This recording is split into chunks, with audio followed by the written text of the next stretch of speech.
in women's panties, I guess you would call them. I'm totally making a mixtape of you saying panties. It was perfect. Hi, I'm Andy. And I'm Roger. And welcome to The Middle, where we try to have thoughtful conversations about awkward topics on our search to find the middle.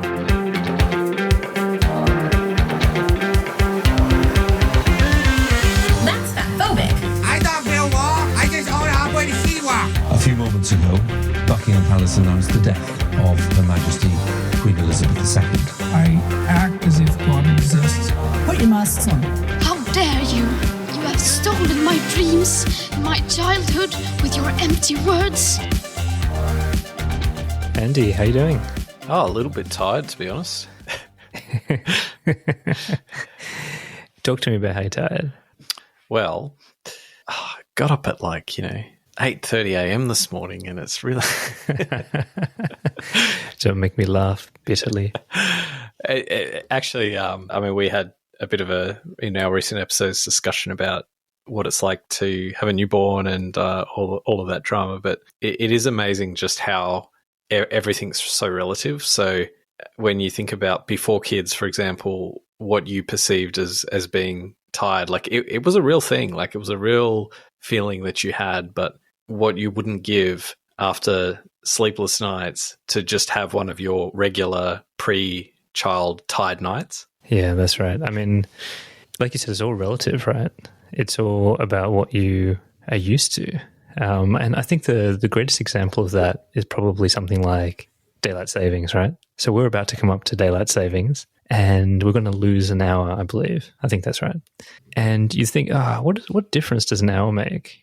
But it can play havoc with people. Do you remember back at school and uni, there'd always be someone who would show up late and they'd just be like, it's daylight savings, just messing around with me. And it's everything was all mixed up. I find just traveling to Queensland can do your head in sometimes with daylight savings. But if you feel relative to your normal self tired, then it's just the way it is, right? Yeah, that's right.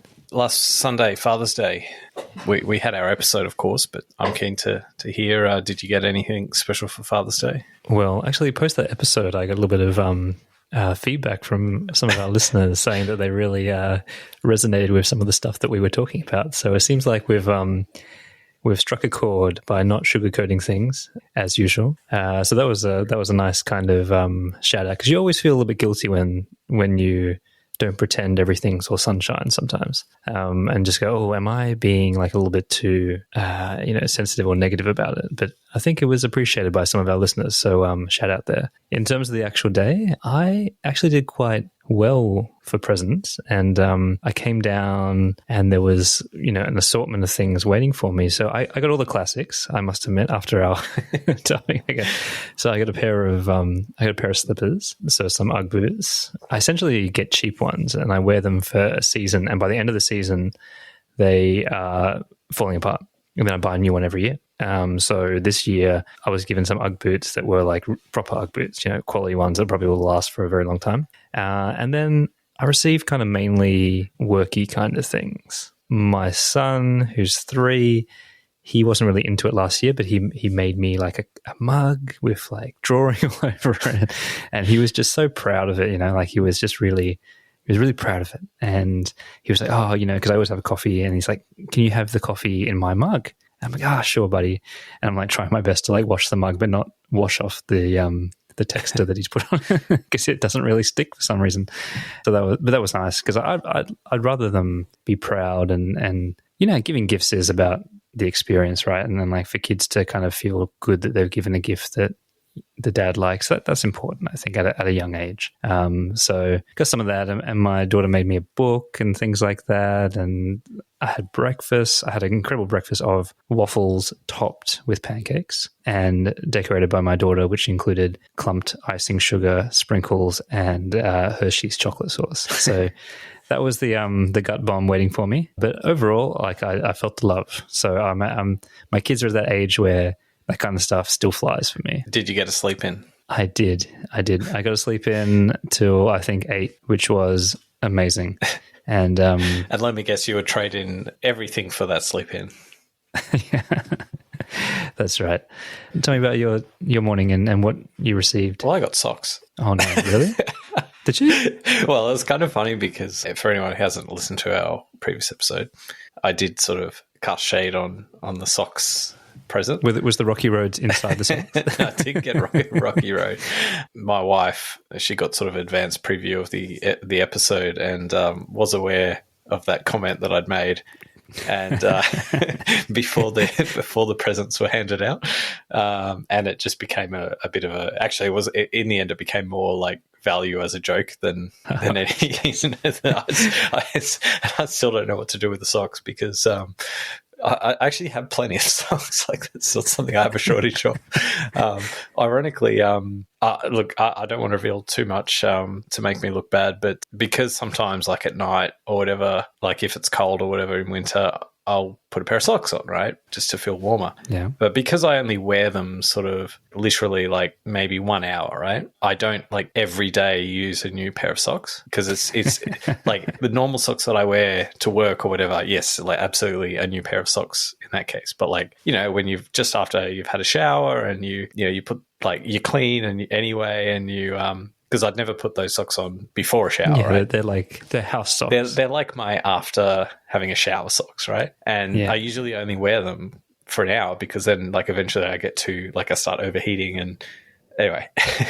Andy, enough with the disclaimers. How often do you wash these socks? Well, no, I do wash them, but just not every. Like I don't do a like one pair a day sort of thing. Like I might rock them for a couple of days or something, right?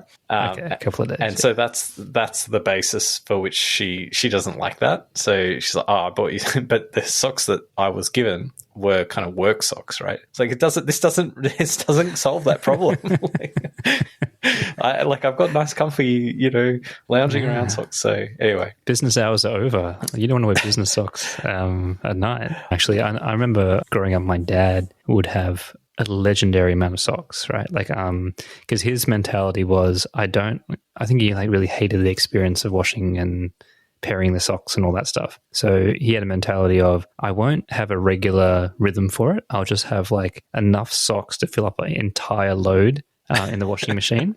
And so I do have memories of him coming out whenever, his cycle was every month or whatever. The washing line, like the Rolls Royce one, the outside version would just be full to the brim just of socks, his socks. And I thought, that's, he's ahead of his time. Is that the same day when you wash the paper towels? You need extra drying line for that. Have you ever heard of a thing like the left sock and the right sock? Well, the only time I've ever seen that is when you buy those athletic socks that are kind of like have molding in them. And I have one pair of Bond socks that have a left and right symbol on them, which I thought was bullshit. Because like that would just make that task exponentially more complicated. It does. I routinely wear 2 of the rights and 2 of the lefts, and like, and I was going insane. Well, that's why your toe got bunged, right? Oh fuck yeah, that's probably why. It wasn't the drunk running at all. One question about socks that I think will lead us into our next topic is, do you notice how compared to like Kmart or Best and Less or those kind of shops, Target, it's always more expensive to buy socks in a supermarket? I haven't thought about it. I mean, I'm always tempted when you go into Woolworths and they have like a deal with bonds. They always have aisles with at the end of the aisle display bonds, and they always sell them for like 40% off or 50% off. And you're like, oh, it must be good. But then you realize it's still not as good as like you said, buying them in the other places. But I'm always tempted, and I think I have maybe bought 1 or 2 pairs from there when they're 50% off. So I have noticed this tactic that some of our major supermarkets, which shall remain unnamed, use, which is where they like, and it's not just in socks and that sort of stuff. It's like kitchenware and all that sort of stuff as well, where they do sell like this line of goods, which might be a fry pan or something like that, which is you wouldn't necessarily expect like a supermarket to stock, or it's not. If you wanted like a fry pan and you were going to go to a shop, you wouldn't go, I know, I'll go to Woolworths, right? You'd probably go somewhere else first, right? But they have it there. It's convenient. And then they're like really expensive. So they will charge you for whatever that thing is, like probably 20, 30, 40% more than what you would get if you went to like the shop that you would logically think of going to. Yeah.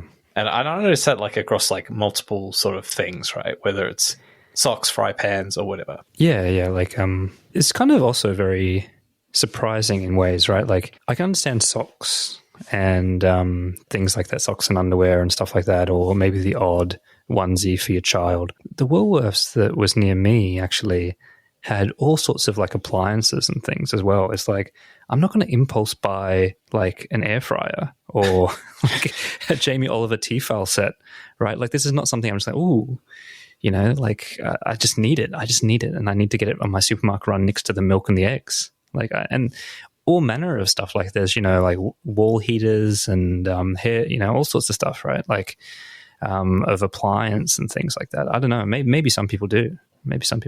So I actually want to get your thoughts on something that's happened to the local supermarket around near where I live, which is this is a Woolworths, right? And they used to have it's not a huge Woolworths, right? But it's still was like a full format, you know, Woolies, right? With seafood counter and, you know, cold meat counter or whatever. But did they have the sushi counter? They didn't have the sushi counter, I don't believe, but they had the deli, right? So they had the person with his shaved meats, all that sort of stuff, right? And it was just a normal supermarket, right? They weren't trying to like pitch to some inner city like hipster segment of the market, right? But they've just rebranded this one as like a Woolworths Metro. They're about to. And like the shitty thing is that there's literally like 2 other Woolworths Metros literally a 5-minute walk away. So it's like we don't need another Woolworths Metro. What we need is like the proper Woolworths where you go and do your proper shop. And like, sure, the Woolworths Metro is the place you get your convenient, like it's just a convenience store on steroids, right? But like, why change this one that is the sort of the place where people especially if it's already like that. Yeah. Or if it used to be, yeah. And so like, you know, not to roll over, you know, those living in my neighborhood don't just cop it on the chin.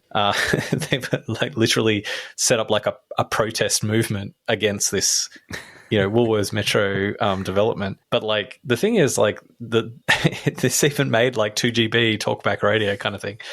I mean, look, I don't have that much skin in this game, to be honest, because like I don't shop at that supermarket. I have before, but if you said to me like, okay, you're going to go and do like your one weekly shop of the week and you're going to spend like a couple of $100s, I'm not going to go there, right? I'm going to do it at, frankly, I'll do it at Aldi because it's way cheaper. But the thing is like, I was just listening to this guy from Woolworths try and defend the decision. And it was just this like... What do you say? Yeah, it was just this horrifically bad PR corporate spin on it. It's just like, oh, well, we've listened to our customers and we're really excited to present a better value proposition to the local community. And what we're really all about, you know, serving the community better. And this is why we've moved it to this new, you know, we're going to do some really exciting things in the store. The talkback radio host that was interviewing this guy was just like, yeah, but you've got like 500 signatures on a petition saying they don't want this and they're having protests. Like they don't want this. It's like, oh, well, you know, we've heard that. It's like, yeah, but and it just got me thinking like just, well, first of all, like I'm listening to this thing, I'm just thinking, what's the balance of like a supermarket like Woolworths just owning the decision and saying, we're a fucking private company, we have paid money to buy this asset, we can do what the fuck we want with it, we don't owe anything to any particular customers, they all probably fucking shop at the hipster sort of no packaging kind of shop up in Newtown in King Street, right? We'll do what we want with our shop. If it doesn't make sense, commercial sense, then we wouldn't be doing it. So fuck off. We owe you no explanation, as opposed to trying to convince everybody that it's in our best interests to have this thing that like, and yeah, just, I don't know, like there's no corporate honesty. Like it's just, I would respect that first approach. Yeah. Yeah, me too. I would too. But then you wouldn't have the bloated PR department and the guy going on talkback radio, would you? That's his job, like entirety of his job to kind of smooth out this shit. I mean, I do say, like, I would say though that some of this is obviously, like you said, commercial and is based on consumer behavior, which kind of leads back to us. And we've spoken about this phenomenon recently where there's some weird effect. The corporations are acting in a really maladaptive way, or what seems like socially maladaptive, but really, like you and I are to blame. Like people, consumers as a whole are driving this behavior. And the fact of the matter is that no matter what happens inside the supermarkets, usually people just go to whatever's closest to them. And like that has much more than to do with where you shop than brand loyalty or the pricing or whatever. It's actually just what is closest to you and what's more convenient, because people are lazy, people are busy, they got to get shit done. And that's probably where this idea of like metros, where, you know, we want to be like Subway, like there's one around every corner, right? And we'll just litter the city and the CBDs with, you know, as many as we can buy up. We'll just put in little shops there that are kind of low cost to run.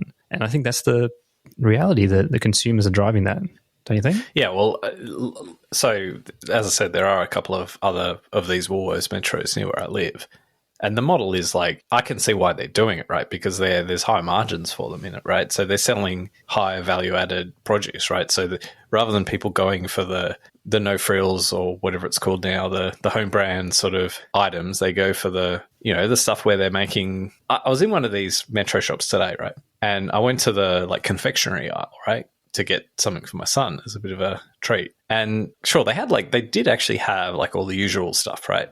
But then they had this jar of like, I don't know, it was some sort of candies. It looked a little bit fancy, but like I had a look at the price. It was like $25. Like if you're spending $25 for confectionery, that's like, imagine like that's 25 chocolate bars that they have to sell to equal the same amount as whatever this thing was, right? That's what they're going for, right? It's high margin. They're like, you go into this shop and you think I know you're a bit of a fan of Harris Farm, right?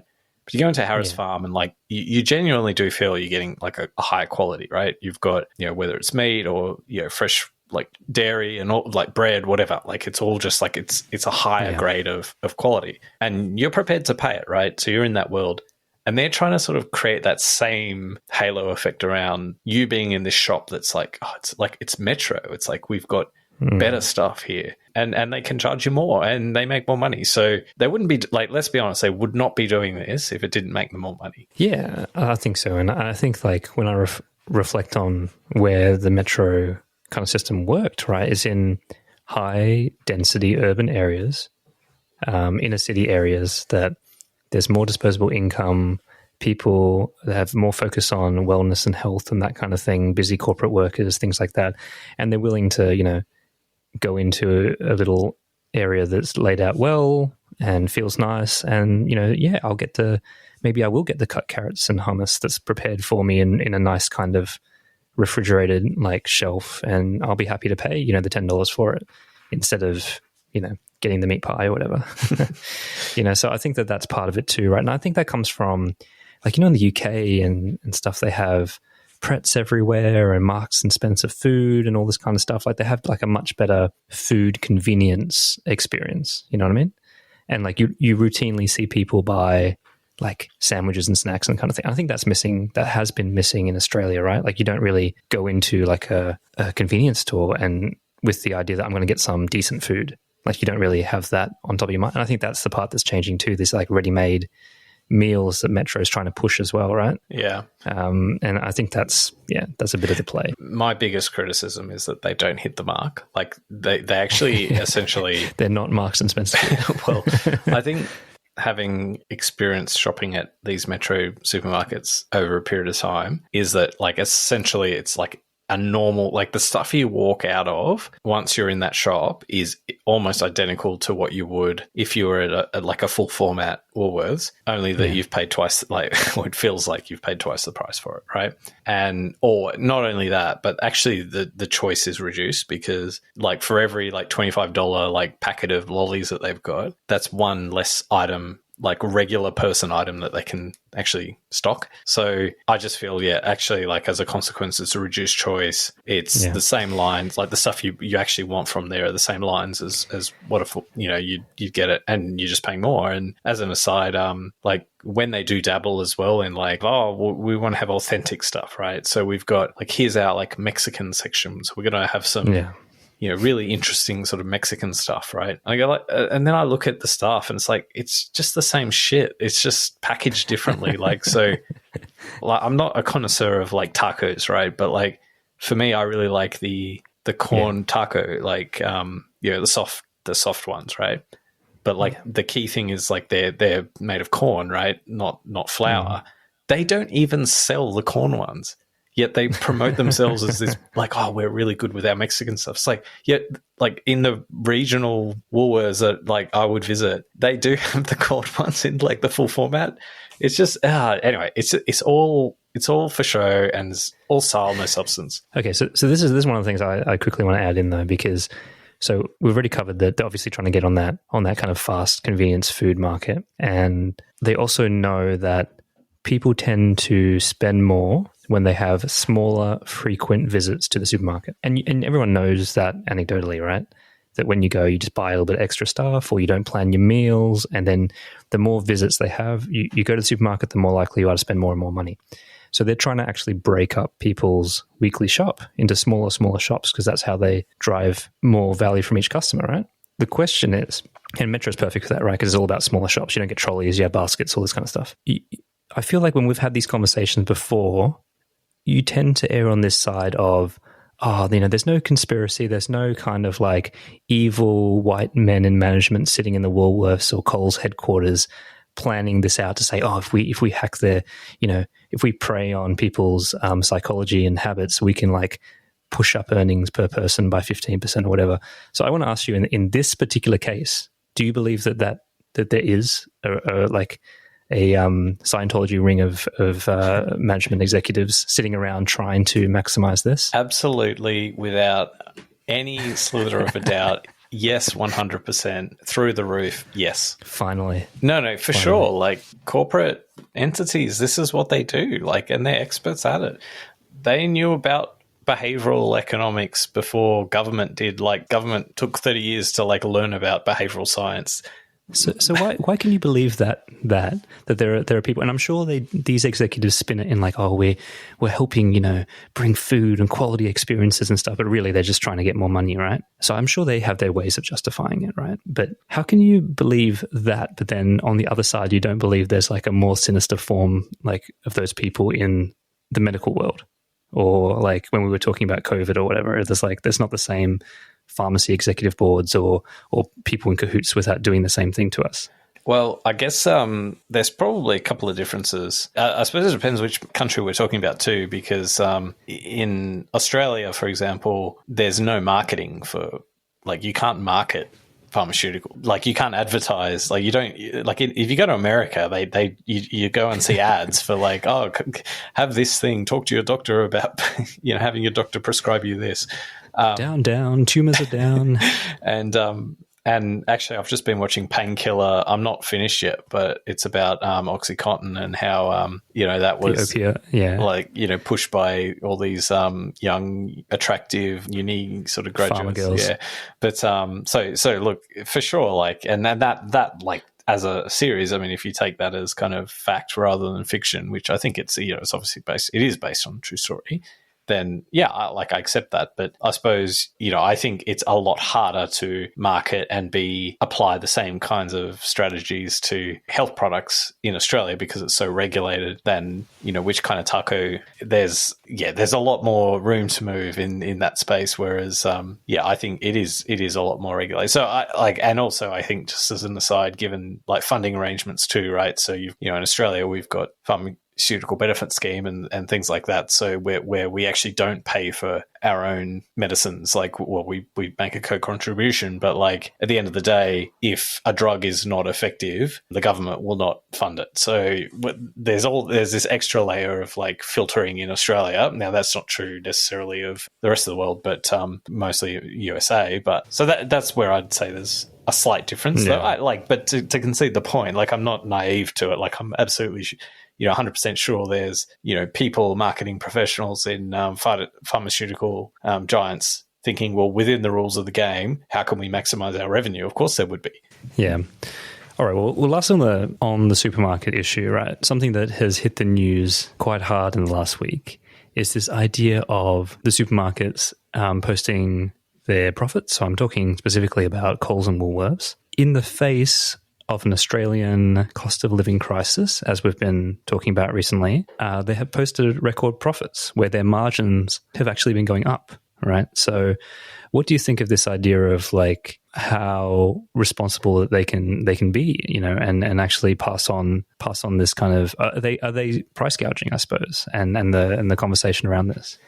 I actually don't like the term price gouging because it's like eye of the beholder stuff, right? So what's price gouging to one person might just be like normal market, like price mechanism. I think we can all probably agree on some terms, though. I think the $25 for 10 rolls of toilet paper in COVID probably qualified. Well, see, I actually don't necessarily agree with that, because if you're trying to allocate resources, like the price mechanism is part of that, is part of the solution. So, you know, when, like, for example, when Uber fares go up to like $200 for something that would normally cost $20, that's the Uber price mechanism drawing out more demand. And sure, there's like a massive, like in that situation, there's a massive disparity of like there's way more demand than there is supply, but that's why the $200 like is a pretty good price signal to then draw out more supply, right? So if it never gets to $200 because there's some block in the app, then that doesn't work, right? And you don't draw out more supply, and then you just have people standing by the side of the road not getting like a car to take them home, right? Which is a lot of dirty assholes. So price gouging, this is for me is like this is the kind of thing that people who aren't economically literate would claim any increase in price is price gouging, whereas in fact what it actually is a supplier that has something that's scarce actually being able to put up their price because there's less supply of that thing. But actually the fact that there is, at least in the short run, a higher price is what actually draws out more supply, and that's the process of the markets follow. So, and then I guess like there probably is some sort of technical definition of price gouging which might relate to like an entity with some sort of monopoly power or something like that that's deliberately increasing, like having higher prices on a prolonged basis because they're taking advantage of their position. But most of the kinds of things we're seeing, like let's say in the current, you know, you mentioned cost of living crisis or whatever, it's not price gouging. It's just them responding to demand and supply, really. So you don't believe that like supermarkets have profited from the inflation? Well, okay, whether there's a competitive market for supermarkets in Australia is a second, like another question. But it's not much of a question, is it? Well, with this oligopoly. But there isn't. It's actually not an oligopoly, right? Like to think that Coles and Woolies are the only places you can buy groceries in Australia is actually incredibly flawed, right? You know, most Australians have access to Aldi. They have access to smaller ones like IGA. They have access to convenience stores. They have access to, like, there's so many, like, even like HelloFresh as well, if you think about different kinds of models that compete in the same space. So I accept that, like, we don't have a really competitive grocery market in Australia, but I think if you're trying to run a supermarket and you're contemplating what to do in an environment where prices are increasing, ultimately you're going to charge the price that the market can bear, because that's what maximizes your revenue. And so if the psychology during a period where all prices are increasing means that the market can bear, maybe it's a psychological thing like in the short run, and then you can maybe run a bit faster than what the costs to you as a business is, then potentially you might thicken up your margins a bit. And I could see that as somewhat plausible, but I'm not sure there's any evidence of that. And I suspect if supermarkets are making money, it's because, you know, it just, people still, there's a lot of, you know, cash splashing about, and I think that's going to change because the other thing we're seeing as well is like people aren't eating out at restaurants and stuff like that as much because of, you know, high prices. So they get probably more sales for that reason. So there's so many things going on. Are they acting like egregiously or, you know, no, I don't think so at all. If we're going to live in a free market economy as we do, and we don't want to have like a planned economy, and we don't want to have like a highly regulated economy, which we don't, well, I don't think we should, then we've got to support businesses that make money. Like you can't have one without the other. Like you can't sort of say, oh, well, we want to have a free market because we think it produces good results, but then, you know, an outcome of the free market we're not going to support, right? So, yeah, I don't have a problem with it. All right. Okay, well, I think there you go. So you heard it here first. Andy sees no problem in Woolworths posting a 20% rise in earnings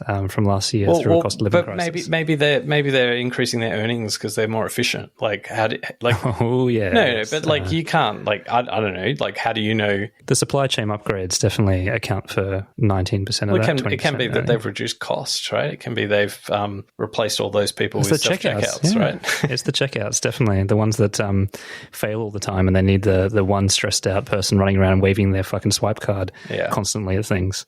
Yes, I did bring my own fucking bag because I have to pay for them now. We see these battles time and time again. So you think it's just mainly sensationalism from media? So I actually haven't unpacked the latest annual report from any of the supermarkets, so I'll give that sort of caveat. But yeah, I mean, like we're seeing these sorts of articles all around, right? Is that how dare a private enterprise make profit in an environment where inflation is so high? Like, but that's bullshit. Like, of course, like businesses still need to make profit.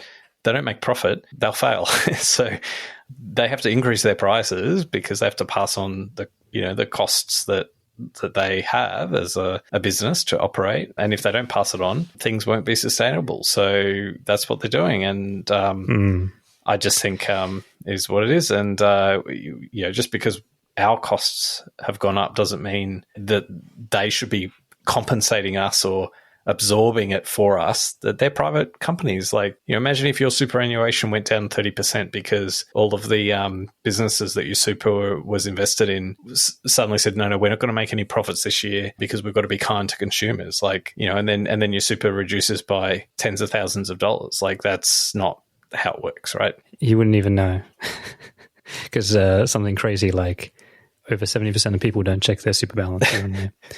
Anyway, one of the things I do love about these kind of trashy news sites, right? Every now and then, we'll be talking about a particular topic and I'll just type it into Google, right? And then obviously you've got a range of trashy sites that actually give you the stats. They serve you up those like curios down the bottom.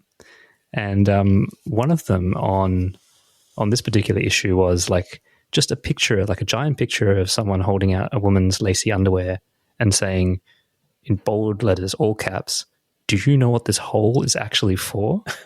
And they have like, that bit of stitching that goes like right down the bottom, and there's like usually a hole there, and it's like, do you know what it's actually for? And it got me thinking, the old school jocks that for men, and they have that like little hole, like they have that like little Y bit in the front. Do you know what I'm talking about? I mustn't buy mine from the same sex shop as you. But no, the old school ones that have like a little pocket at the front where you can like inside stick your finger through. No, I don't. This came out really badly. But I didn't know what they were for a really long time. And apparently it's so you can like to piss and not have to take off your underwear. I think it's called a Y front. It's the thing. It's called a Y front. I have seen in women's panties, I guess you would call them, they've got little pockets. I'm totally making a mixtape of you saying panties. So it was perfect. The enunciation alone. Where they have like the little panties thing. Sorry, to give you more of this to work with. They have little pockets and it's to put sanitary products. Yes, that's what this little ad is for. But the particular underwear that they're holding is like a G-string, a lacy G-string. And I've got to tell you that I don't know what kind of pocket this is going to hold, like for a single kind of tampon instead of a pad or something. So, all right, I think we need to move on. So what have we got up next? Something that has actually been stewing away for probably, I guess, 4 weeks now since the World Cup final is this story about the Spanish soccer team and the problem that they've been having with the commissioner, I believe, and the non-consensual kiss when the Spanish women's team won the World Cup. And it's something that I think, it's been evolving. There's been a bit of back and forth and new footage being released. And I think now would probably be a good time to get the lay of the land and maybe weigh in on it. I think what we should do with this piece too is actually start off with a disclaimer. I would feel more comfortable if we could put in a disclaimer for that. Roger and Andy do not support sexual assault So yeah, I guess like what's your? Have you been following the story? No, well, I mean, I know the story, but I haven't been sort of watching the daily YouTube updates on it. But yeah, I mean, I guess the thing that I'm always really nervous talking about these things because I don't want to. I know that like context is pretty important, and I don't necessarily have the full context here. And the other thing is, I don't sort of want to presume that because it looked okay to me, that therefore it would be okay for the person involved. But I when I watched it, my thought was this was an excited person who was exuberant and wanted to share his exuberance with one of the players, and it didn't look like predatory to me. And indeed, if it was predatory, you wouldn't do it in front of 80,000 people in the stadium and potentially all of Spain on TV. Yeah, I think that's part of it. You know, it's predatory is probably the wrong benchmark. We're dealing with something a lot more, I believed, a lot more kind of subtle than that, or maybe less kind of clear cut than that. And that doesn't mean it's any more acceptable, but I do think it has to be acknowledged that we are now in a grayer area historically, and people are trying to grapple around like what punishment or what kind of, you know, how should we deal with this kind of transgression, right? And I think it's really complicated, and I will acknowledge what you said, which is you just feel icky even talking about it because it's just so fraught with danger around whenever there's a victim of some kind of alleged assault. It doesn't really, it's very, very hard to kind of weigh in without getting in trouble, without actually offending someone or perhaps even tripping over your own words because, like you said, you don't have the context, you don't have all the information, there's cultural norms, there's, you know, how you're at the freaking World Cup final, right? And you just don't know what the situation is. All I can say is I suppose that because I felt very similar to you, like looking at the isolated incident, it didn't look like something that perhaps you would have the same kind of I wouldn't have thought it would be sexual assault, which is what the allegations are. So just to kind of bring it back some facts, the Spanish soccer player Jenny Hermoso has accused Luis Rubiales of sexual assault for kissing her on the lips without her consent after the Women's World Cup final. So that's like a pretty heavy charge, I suppose, to think that I guess it's sexual, like assault in that way in the context of what you saw. And I do agree with you there. However, you know, obviously in this particular circumstance, there's so much support for the player that it's actually hard to kind of bend it the other way in some ways. And my question, the overarching question I have in my mind is how much of this is just support of the cause versus what's actually occurred in terms of a crime. And of course, this guy, it could be like, you know, he could have like a history of this kind of stuff, but you don't really know. So it's very hard to kind of comment on it, in my opinion.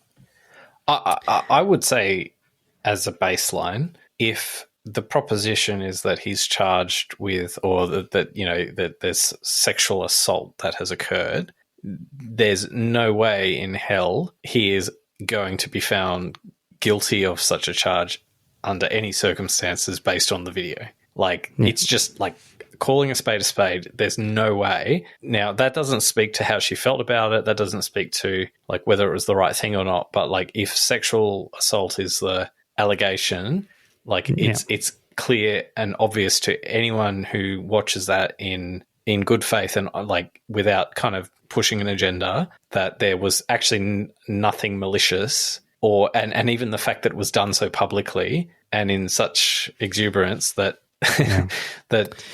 so I guess where I'm going with this is that unless I'm wrong, and I would be happy to be, you know, I'm not always right, but if I'm not wrong, then it does sort of feel to me that there's a bit of agenda pushing here in terms of the charge, and I don't like that aspect of it. But it doesn't sit well, does it? You know, I think it speaks to our Women's World Cup episode that actually the Women's World Cup is not only about the sport; it's become much more around women's rights movement as well. And there's nothing wrong with that. Like, I think it's actually a great opportunity to celebrate those things. But as a result, those two things together, you know, and the kind of Me Too movement of it all, I think has amplified. I mean, there's no doubt in the world, in my mind, that it's amplified this response, and they really want to bring the hammer down on him to support the sentiment of women's kind of rights, liberation, women in sport, and this kind of celebration of them. Even the fact that the Spanish Soccer Federation has now fired the coach as well that led them to victory, right? So less than 3 weeks after the team has won the World Cup, right? Like, the coach should be celebrated. He should be on a fucking float. He didn't kiss anyone. And he's been fired now because he was someone who supported when Louis refused to resign despite facing the criticism for kissing the player. So I think that to me kind of goes into this whole kind of frenzy around the witch hunt, that all the ripples kind of move out. And it's like, oh no, you don't support this immediately, you're out. We're axing you, we're cancelling you, right? And I think that's a bit of an ugly side to this. I feel him being caught up in that is not a great thing, especially off the back of this victory. So yeah. So I think how I feel about it is that it's not a mutually exclusive thing to sort of have the view that what he did was wrong, as in it, like, this kind of stuff shouldn't happen, right? So I think you can have that view while also conceding and cutting a bit of slack, right? So this could be the thing that prompts a conversation, like, in the community about, well, I mean, I'm talking about Spanish culture too, which is quite different around kissing in Spanish culture is probably quite different to other countries as well. But, to spark a conversation about, is that something appropriate, right? But I think my understanding of Spanish culture is that is actually much more common, that kind of thing. Now, for better or worse, is much more common than it would be in Australia, for example. And so judging then a person by the standards of, the place we want to get to in the future versus the standards of today is I think, actually fundamentally, like, very unfair. And if that's what's happening here, and I say this with all the caveats that I mentioned before, that I don't really know the context, there might be way more to it. Maybe I don't really understand what is acceptable in Spanish culture or whatnot, but I kind of think, like, there just seems to be like this whole big activist component to this, and pressure to sort of, as you said, like, get behind the player. And I've seen, and like, there was also that thing where the videos came out after the event on the bus. They were joking about it at first. That was a really interesting thing for me, and apologies to those who were even offended by that comment. That I found it intriguing, but essentially the video showed them on the bus after the win, and they were all joking about the kiss. And then, Louis actually came onto the bus, and he was like embarrassed, and they were laughing, and they were chanting "kiss, kiss, kiss, kiss," of course in Spanish. And it's like, on one hand, it's like, oh my god, look, this is really hard to come back from in terms of how they feel about it, and how can you feel like it's assault and then have that response. But then on the other hand, there's this thing about, like, it takes time to process what's happened to you and all this kind of stuff, and that you shouldn't be held hostage to your initial reaction. You could be just trying to cope and just be embarrassed. So it raises a lot of interesting questions for me, but it definitely doesn't play well. And to your point, leading to the case of, it's going to be very hard for these charges to stick, that this actually constitutes sexual assault. And the fact that, maybe consent wasn't given, that video makes it really hard to prove that. But I think this is the point, that it doesn't really matter about what charges are laid. It's like the court of public opinion, and that's already formed, that's crystallized, and he is now, is what do they say? His position is untenable, right? Yeah. That's the reality of it. Well, and the ironic thing is, like, it could be that, so let's just put this scenario out here, and like, this is just a hypothetical, so it's not for me to say whether this is the true case or not. But let's just say this is the order of events, right? He did this thing out of pure joy of the win, right? And there was absolutely nothing sexual about it. It was purely him trying to, if anything, show his support and pride in his players that he's affiliated with. And even if he would concede in hindsight that it was maybe not the best thing to do in hindsight, but certainly at the time he was acting not out of sort of complete rationality. Crime of passion. But there was absolutely zero ill intent, or the intention was very positive, like was in the right place, right? Yeah. And then let's say on her side, now this is probably the more contentious side of it. Let's say she didn't really think that much of it at first, and it was only kind of maybe half an hour, 2 hours, 4 days, a week after the event, after all of the attention it received, that she started to think about it a little bit more and formed a different view about it. It does, to me, go to show like just how contextual all of this stuff is. Like, it's like when you're a kid and like, I don't know if you remember like ever being kissed by some stranger just because they were wanting to be a bit over touchy-feely with you or whatever, like as you're a kid, like friends, kind of grandparents, giving a kiss or something, and it being totally innocent. I would never place that as I wouldn't say, that was child abuse, Like maybe now, some of that kind of stuff, you would think a little bit more kind of. Did the kiss have tongue though, Andy? Well, I don't think this had tongue. This was just a kiss on the cheeks, on the lips, which is a little bit a step. I said that to prove a point though, right? Like, because I wanted to say that, but I wouldn't because it's disrespectful to the situation. But I'll do it to you because you're a man. So I can bring it up that actually, like, it's when we're not talking about. I think this is part of it too, right? Like, whenever it comes to any kind of assault or sexual harassment, you do have to, if in doubt, you do have to always, I suppose, lean on the side of the victim, right? And I think that is probably the healthiest response in most cases, right? Now, we can talk about does the punishment fit the crime and all this kind of stuff, but I think what you don't want to do is start to kind of let yourself, if you're unsure, kind of lean towards the perpetrator. I kind of take that approach when it comes to these things, right? If someone claims they have been sexually harassed, and it could be like verbal, not even physical, and and they've felt like they've been offended by something, you kind of have to almost believe that, right? Because that's there, and then the punishment is a separate issue. When you are bald and you have such a close shave like that, your head already looks like a penis. So when you like grab someone's head and then you kiss them without consent, that kind of is sexual assault. So she because kind like of a giant got confused. Penis coming towards the head. She thought it was just a bobby coming out of. Okay, we got to cut that. that's got to go in. That's exactly what Louis probably thought. I got to cut this, but then I'm going in. It's too late. I've already got to.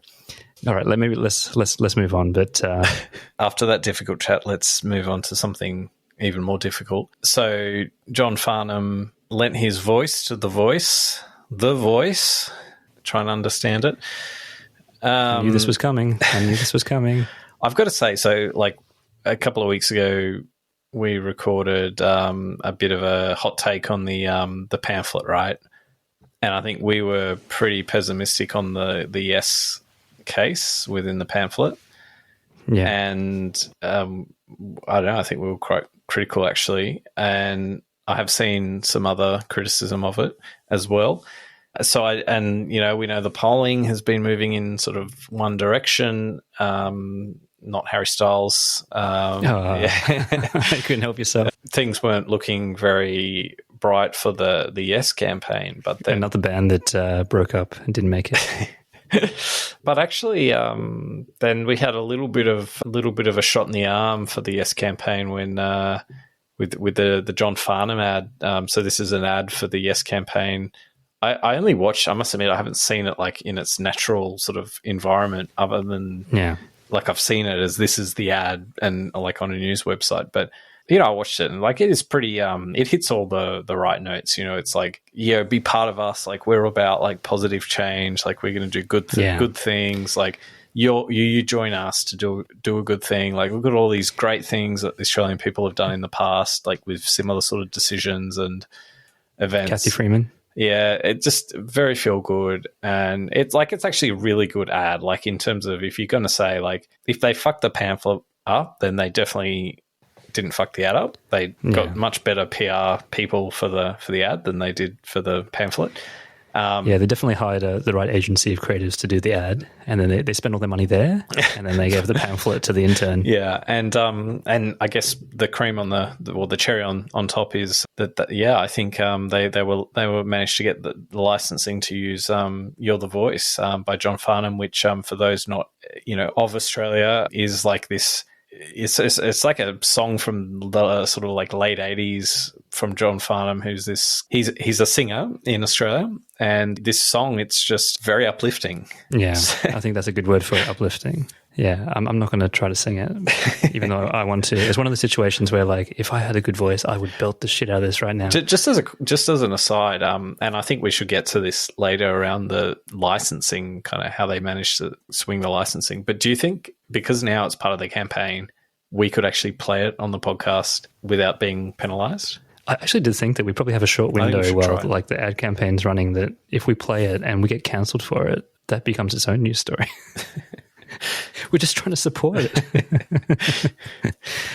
But yeah, look, I actually think that, it's a generous... So my understanding is that John Farnham has essentially lent his song free of charge, right, in terms of the rights and so on, to show his support for the Yes campaign, for the Indigenous voice to Parliament. But it hasn't made everyone very happy. And in fact, actually, it's been getting quite a bit of a backlash, right? And it's also hard to tell whether these negative stories are just kind of picked up a little bit more. But I have heard a lot of airplay about it recently.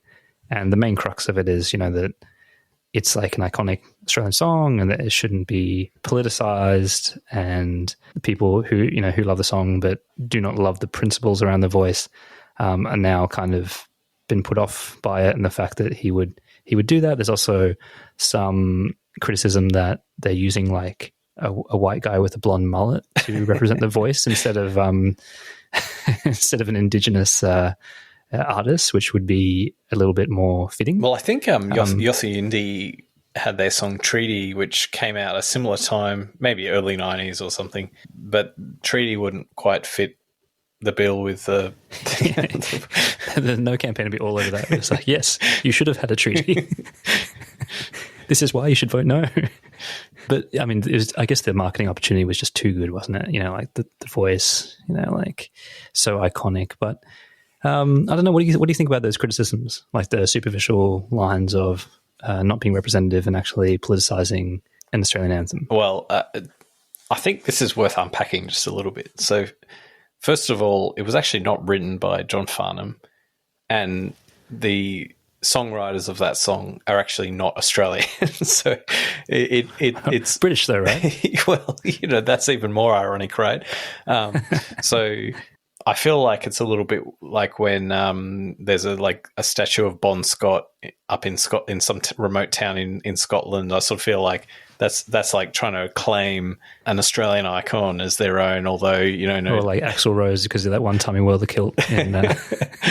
I think to call it an Australian national anthem, as though now it might be a de facto Australian national anthem, but as though it genuinely is like belongs to the people of Australia, is a bit of a stretch. And I think he made it famous. He made the song like resonate with the people of Australia. And my view, quite strong view on this, would be if he supports the voice himself and he's of a mindset that he wants to give the campaign a bit of a leg up because that aligns with his view of the world, then good on him. All the power to him, really, I think. And I think this is a good reminder that we don't own these things, the No people in the No campaign who don't like this song's use on the Yes campaign. Well, they have no claim to the song, so suck it up. The big question though, Andy, is what is going to be the No campaign's response?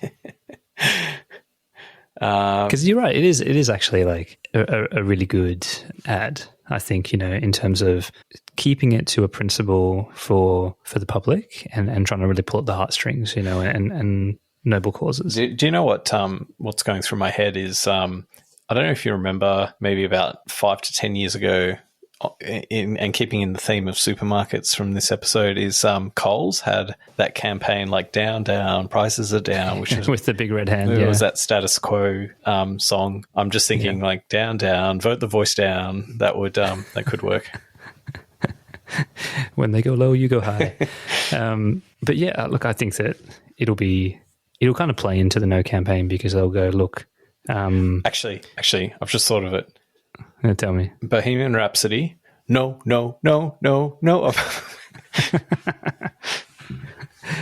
It's that's good. I think it actually, at the end of the day, it will play really well into the No campaign, unfortunately, because all the questions that they're bringing up, this campaign hasn't done anything to answer that, right? Like it's a feel good, it's to evoke emotion and have a bit of a halo effect off such an iconic song, which works. But they're going to pretty much double down and say, look, they don't have any facts and information. They don't have any answers to our concerns, and all they're doing now is just trying to ply you with some saccharin to make you feel good and not vote with your mind. But you guys are aging boomers and you're conservative, and I know that the quiet majority will do the right thing. And so I think the No response will be something more like that. I don't think the No campaign will have a song. That's my tip. No, they'll just have Tony Abbott reading. No. What would be really good though, Andy, is if like Warren Mundine did like a rap. It's not too late. Too late. Well, all right.